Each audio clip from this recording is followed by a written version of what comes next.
എടാ മയ്യത്ത് ഖബറിനകത്ത് കിടന്ന മയ്യത്തിനെ വ്യഭിചരിച്ചവന് പുറത്തു കൊടുത്തവനാ നമ്മുടെ അല്ലാഹ്. അത്രയും വലിയ പാപം ചെയ്ത ആരെങ്കിലും ഉണ്ടോ?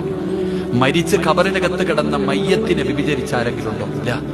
അവന് പോലും പുറത്തു കൊടുത്തവനാ അല്ലാഹ്. സ്വന്തം മക്കളെ ജീവനോടെ കുഴിച്ചു മൂടിയവർക്ക് പുറത്തു കൊടുത്തവനാ നമ്മുടെ റബ്ബ്. അത്രയും നല്ല ഒരു റബ്ബ് നമുക്കുണ്ടല്ലോ. ആ റബ്ബിനോട് പറ, പൊറുക്കന്റെ പാപം സയ്യിദി വെറുക്കാതെ പൊറുക്കുന്നവൻ ആരുണ്ട് നീ അല്ലാതെ. അള്ളാഹിനോട് പറയണം, ഇഹലോക ആർഭാടങ്ങൾ എന്നെ വലച്ചതാ, നഫ്സെന്നെ ഉന്തി തള്ളി വിട്ടു ചതിച്ചതാ. അള്ളാഹുവേ, ഈ ദുനിയാവ് കണ്ടപ്പോ വീണുപോയി റബ്ബേ, എന്റെ നഫ്സ് പറഞ്ഞിട്ട് ചെയ്തു പോയതാ അള്ളാഹുവെ, അല്ലാതെ ധിക്കരിച്ചല്ല റബ്ബേ നിന്നെ. അല്ലാ, നീ കണ്ടാൽ ഒരു ചുക്കും എനിക്കില്ല എന്ന് പറഞ്ഞിട്ട് ചെയ്തതല്ല അല്ലാ, പറ്റിപ്പോയി റബ്ബേ.